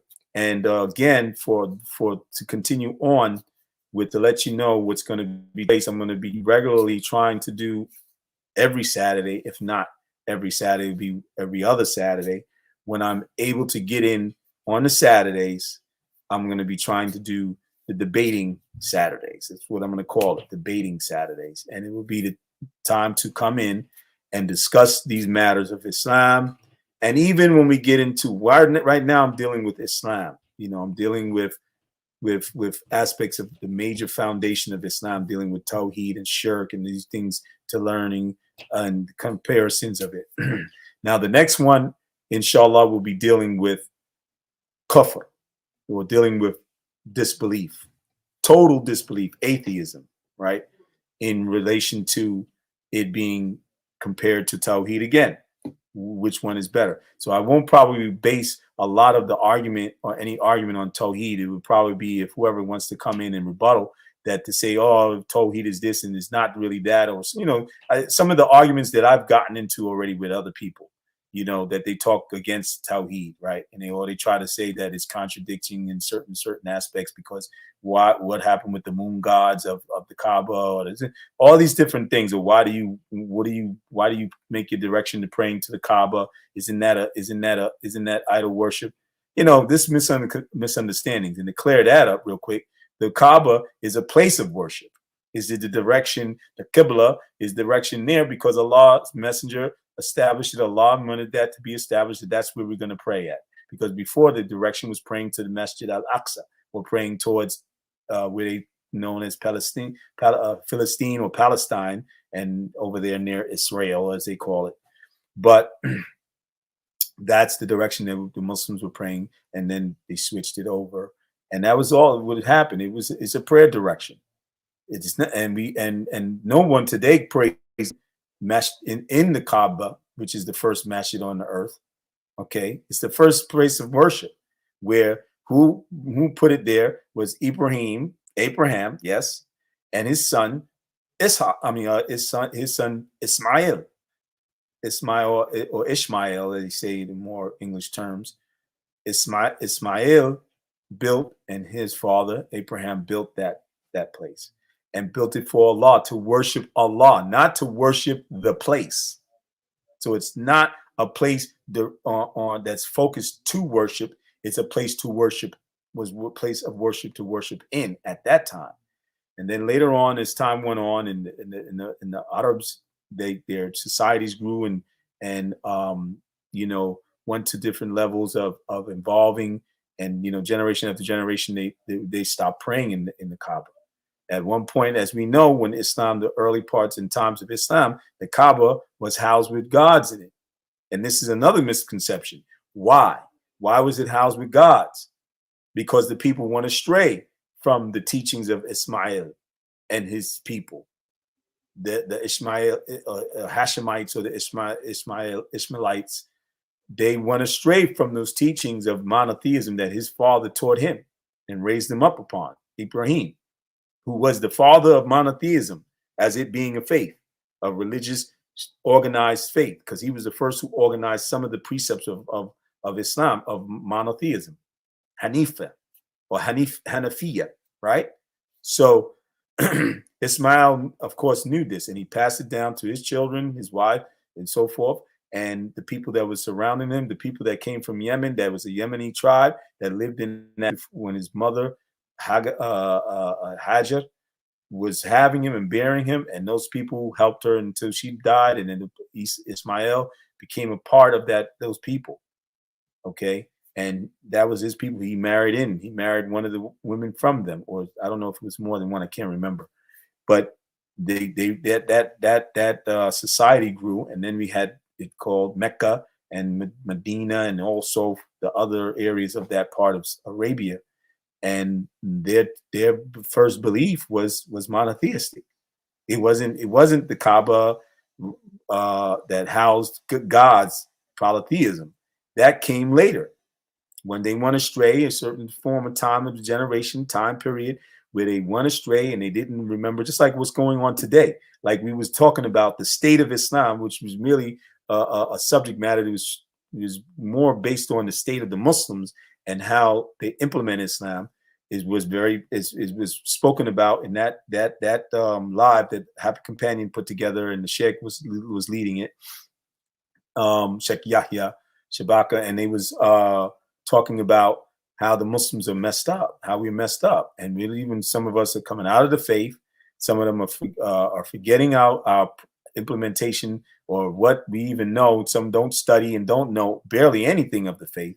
They come into the faith, and no one's helping the brothers and sisters. And I feel bad for some of them. I can't reach out to all of them and try to teach them what I learned and what I know, to give them some guidance. But I come upon that, even in the community I live, some new shahadas, new people coming and accepting Islam. And Islam is the fastest growing faith in the world. So there's plenty of Muslim human beings still coming into submitting to Allah and realizing that this is the last and final message to mankind, and they following the Prophet. But they don't get enough knowledge, because there's not a lot of people of knowledge trying to help them or available. So they struggle, and they're living in societies such as America, or the West, where it's predominantly non-Muslim, predominantly disbelieving people, meaning on the level, maybe they may be Christian, maybe Jew, but on the level of that they're not implementing their belief. And even the Muslim becomes like a form of disbeliever. That's why in that talk I was mentioned that if you want to go back to watch the brother's video and Happy Companion's video of the state of Islam, and so forth, that I was speaking on the subject matter of dealing with us being believers and what the difference is of a mu'min as being the believer on that terms, and then being a believer just as a Muslim, regular Muslim that says they believe in Allah and they take Shahada and they become a Muslim. Is levels of a mu'min. Mu'min is at a higher level of belief. So the Muslims that are falling and sinning, they don't know that at that time that they sin, they're taking themselves away from being a believer and being like a disbeliever at that time of the sin. Not to say that they become a disbeliever. The only thing that'll take them out of the fold of Islam is that they implement certain things that I'm going to be talking about in the next video, next stream, next Saturday, hopefully, which is kufr. They disbelieve in atheism, and they say statements that could take them out of the fold of Islam as a Muslim. You know what I'm saying? Or they apostate and they leave the faith. Verbally or physically, they stop praying, they stop doing anything that has to do with Islam.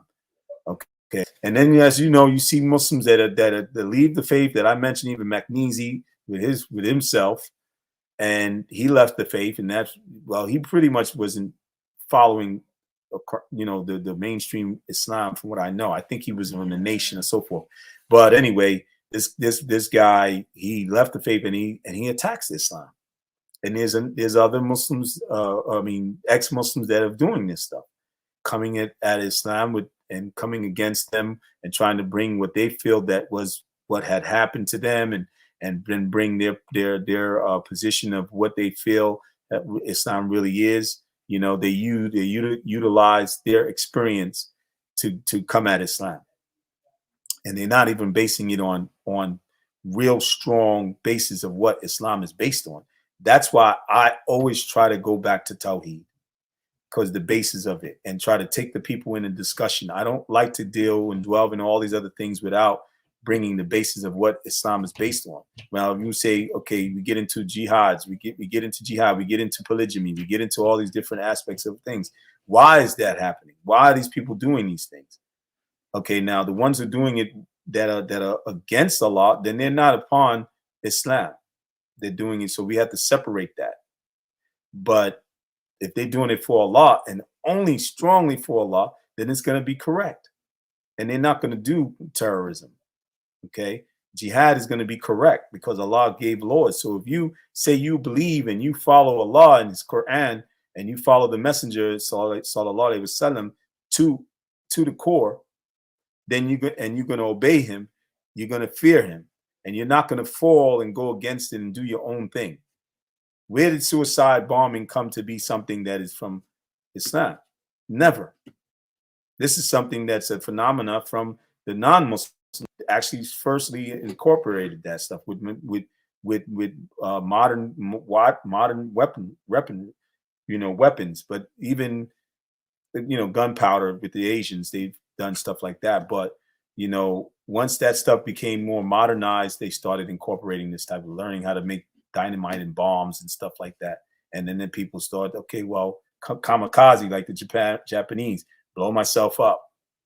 Like the Japanese would flew the plane and crashed themselves and killed everybody as well as themselves, committing suicides, taking the sword and putting it in their body, because they lost the battle, but they also want to take out other people. So this is suicide bombing. This is not from Islam.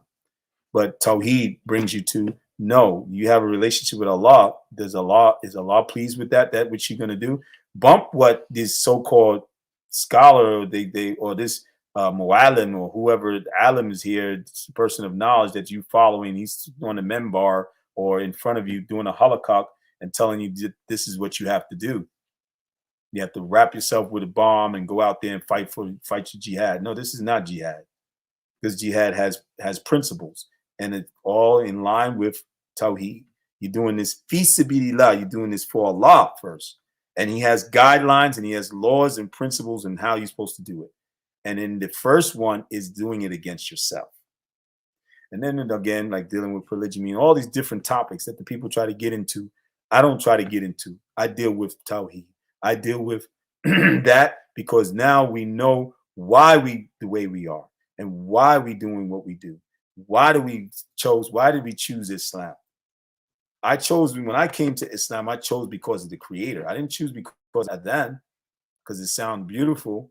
I didn't choose because, which is not bad. There's nothing wrong with that. But these are good examples and reasons to come to the faith. But the main way, when you know your established faith is strong, is that you did it to please your Lord. You wanted to be closer to God. You wanted to have a better relationship. And Islam does that. It automatically does that. It takes away the middleman, like with the Christians today, with Jesus. He's the middleman. He's the smaller God that they believe in, And I'm not going to get into that too deep, but that's what happens with shirk. And that's the difference between Tawheed. So which one is better? You choose and you make your own understanding on that which we came to and we presented to you tonight. So I hope that you get the gist and take it with you, expound on it, do your own due diligence, search, and learn about these words. Learn about monotheism and polytheism. Those of you who are not Muslim, learn about those words. And the Muslims, Tawheed and Shirk. Learn about it, especially as you as a Muslim should be learning Tawheed and learning the opposite of what your faith is based on, your concept and foundation of your faith, which is Tawheed, Shirk, so that you will not fall into it.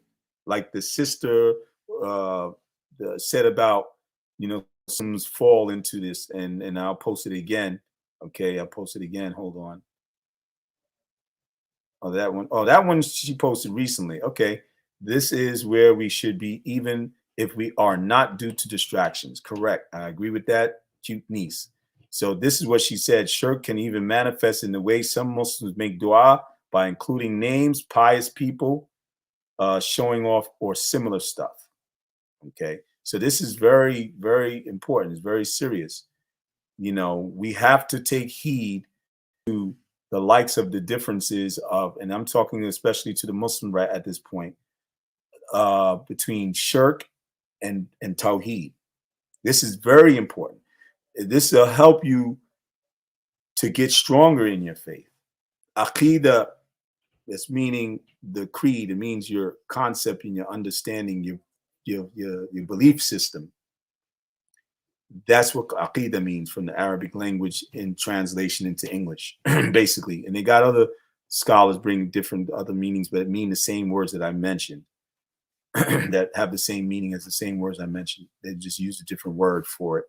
But when it's translated, because the translators are the ones who break it down from what the scholars bring, which are usually they use aqidah and they use other Arabic words to give the meaning to it. So basically, it's incumbent upon us. We have to learn this. We have to go into the books like I mentioned, Kitabu Tawheed from Sheikh Muhammad ibn Abdul Wahhab, and you have Sheikh Saleh Al Fawzan, the Book of Tawheed, which is pretty much similar like the Sheikh Muhammad ibn Abdul Wahhab's book. And then you have Usul Thalatha, which is the three fundamental principles of Islam. And what is important there. Then you have books like the Sheikhs, they break into other Aqidah books and they deal with like, Iman, Ihsan, these different levels. These are the things that bring us closer to Allah. And we have to, especially in these times, because in these times, there is so much distractions, like the sister said. Let me see, this is, thank you. Keep up with your good work. Thank you very much, Patti. I think it's Patia or something to that aspect. Forgive me if I'm mispronouncing your name, but I appreciate you. And don't forget to click the like button when you come in or you leave. And also subscribe if you're not already subscribed. And don't forget to subscribe to the brother. He's here, Shadada Method. His channel is Shadada Method. and has very lucrative, very informative videos as well.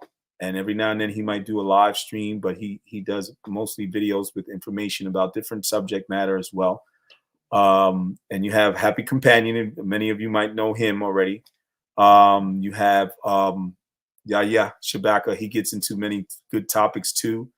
And we just try to disseminate some of the knowledge of Islam, if not as much as we can, put it that way, more as much as we can, more than less. And other topics and issues that deal with us as a people, African descendants, Native American, this mixture, whatever, from America and in the UK. You have the Caribbean, and we get into issues there because for the people of African descent, it's a lot of issues of losses, and that has to be regained, things that we lost, not just from slavery, but at various levels of things and angles of things that we as a brothers and in these this YouTube space that we try to bring awareness to, and people wanting to go back to Africa from from America, from UK, from Caribbeans and so forth, because they want to recapture and readjust their identity, because all these other people in the world have pretty much most know their identity because they might have had a easy, not too much suppressed upbringing from the family and the family background going down to their ancestry, that they did not have suppression or oppression like we did. So that's why we get into this when we do some of our videos and so forth. But it's not the must of us. As far as we Muslims, we try to be balanced, and other brothers that I speak with and get on their panels and so forth, especially a Happy Companion, we try to be balanced. I'm not a pro-black person. I don't get into none of that. I'm not a racist. I don't try to, because I'm Muslim. I can't be. It's just like, some people try to portray Islam as being, it has racism in it. Islam doesn't have racism in it. People have racism in them, in their minds, in their hearts. But it doesn't matter what religion you're in and what color you are. If you have that problem, if you have a problem with another race, because Allah, that's why we can't as Muslims, even though there are Muslims that fall to it, yeah, we know what happened with the Arab slave trade. This is what they try to put a lot of argumentation against Islam based on them, because they think they're the forerunners of Islam, because Prophet Muhammad was Arab, but he was an African Arab, okay, and he knew where he came from.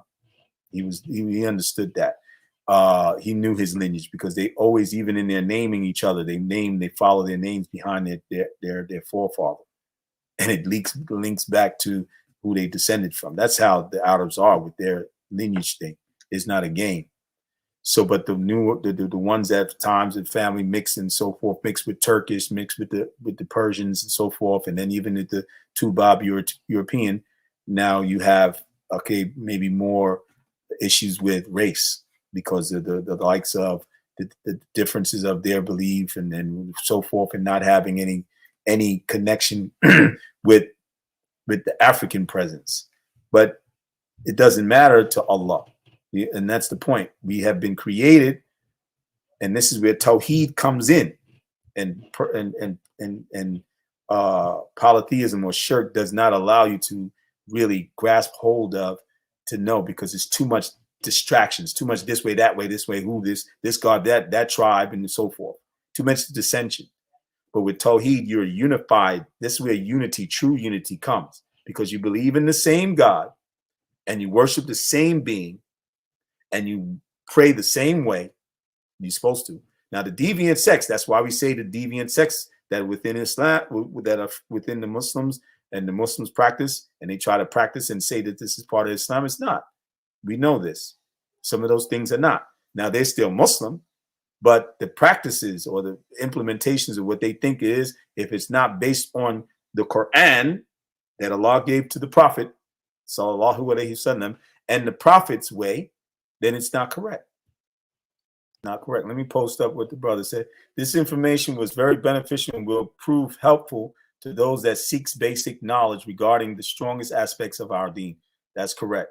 Now, I'm still here, and I see some of you here. If any one of you brothers or y'all guys want to come up I'll post the link again, and I'll stay for a little while longer. I would love to hear from somebody else. So, but if not, then I'm going to close out in about 5 minutes or so. So, but to finish up, I appreciate again everybody for coming and doing what you do. Now, real quick, anybody wants to come up, just post so I can see this, that you will be able to come up. And if say yes or say no, that you guys are going to actually close out with me in the chat. Please chat. If anybody come up on the on the panel, and just give a word of what they want to talk about as far as what this topic was, because we already went through the questions, and I was going to throw questions into the chat area, but there was barely nobody there. So that's what I was doing or was going to do. But again, don't forget to click the like button. Oh, okay, yeah.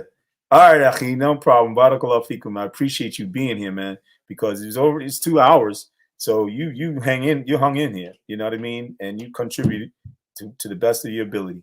It's all good, it's all good in the hood, in the what do they call the YouTube streets? But and I appreciate Patti, I think it is, coming in, and Cute Niece for coming in, and those of you who's here and interacted and so forth in the comment section, as just this, was fine. Alhamdulillah, naam, alhamdulillah, mashallah, tabarak wa ta'ala. So for the people who have been watching, again, don't forget to click the like button, because it helps so that more of my videos can get out and get over the airways of YouTube. Also share the video to the people that you have in your channel, if you have your own channels, or that you have people that you're connected with. Okay, you can go and share it in Facebook, share it into the other social media areas, because the more that it gets out, the more people come in, and we can have nice, more turnouts of people being involved. I know I see this from a lot of other YouTube creators, content creators, and like I said, there's certain factors that are there why I know that my views or whatever of the people entering into my lives don't really come to be as major as the others that you see, but please don't get me wrong, it's no jealousy at all. I don't have this is not my life, YouTube. I just do this out of the niceness of my heart to try to help and give some guidance and some benefit of the word and what I know and knowledge that I've learned from Islam. That's it. And then the other subject matters that I talk about, because I don't only just talk about Islam. Like I said, I deal with other issues. I was talking about Kanye West a few weeks back, or maybe a week or so or two, and Kyrie Irving. And I was talking about other issues, and then I have my other channel that deals with cryptocurrency and business and finance, right? Digital finance and so forth like that. So I'm more of a content creator, and I try to bring as much as information to people. I'm an information person now. That's what I put myself into. And I don't make any money because I haven't first reached to that level to do so, So this is my time. I take out my time and I give to the people, and it's from the goodness of my heart and that eagerness to try to get the word out. And that's it. And hopefully help people to get awakened for the matrix, if you know what I mean. So that's pretty much it, and again, subscribe, those of you who haven't subscribed to my channel. My channel is the Brother Talib Show, okay, or Talib Abdul Rahim. You'll see that there. You can look me up to Brother Talib Abdul Rahim, and I'll put it in let me put it in the thing, but it'll come up Brother Talib Show, but I'll put Talib.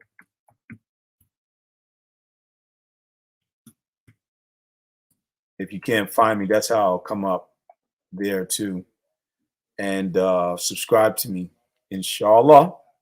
And then you will receive more future videos and streams, live streams that I'm going to be doing. Like Saturday, like I said, it's going to be debating Saturdays. And I'm going to be getting into, first, right now, we're dealing with more on a belief level of Islam and Tawheed and the difference between the aspects of shirk like we did today, and then the next week hopefully will be kufr, which is disbelief, and then we'll, getting into issues of the beliefs themselves that fall into those areas. And that might get a little more juicier, and people might be a little more sensitive on that. I don't know if they're going to come in still, but it would be great because I want to get that dialogue. We need to get past all this stuff of coming at each other in a negative form and coming at each other to break the barriers of certain falsehoods that are there that we've been blinded with and blind following from not just from slavery, but even before that, with our own people in Africa, or even in whatever you are of Asian descent, or you of European descent, or you of the Americas, Native Americans, or the Central Americans, South Americans, whatever, those people, natives, indigenous people, any one of us on this earth, all these different nationalities or races, right? You need to know your position with your creator. You need to know what's better for you in your life. And then when it comes to finance, my other channel, Crypto B-Boy. Okay, Crypto B-Boy. I'll put that in there for you. And that helps people learn about what the new type of finance is going to be into the future. Digital finance. And I'll get into that in my videos, or you will see me in those videos to get into that for you. I have basic videos, and I started my introduction. And even in the Brother Talib show, or my channel with Brother Talib show, is you have Talib Abdul Rahim. You have some of the videos that I have here as well, that I started off from being into business and finance and talking about cryptocurrency, that I started going in and dwelling in as I hypothetically invested into it. Okay. So I appreciate you listening. I really do, again. And I can go on, but I can't go on because it's 2 hours and 9 something minutes right now. And pretty much, I think we've done a pretty good amount. I didn't get anybody to speak on the panel, but it's all good. It's all good. We did do some benefit here. And till next time, assalamu alaikum, peace and blessings, and keep up the lessons. I'm gonna close out with the dua. Subhanaka wa hamdihi, ashhadu wa la ilaha anta, astaghfiruka wa atubu ilayk. Take care, brothers and sisters, who is here, whoever's here, and you have a good night. I'm closing out. Thank you very much for being here. Jazakumullah khairan.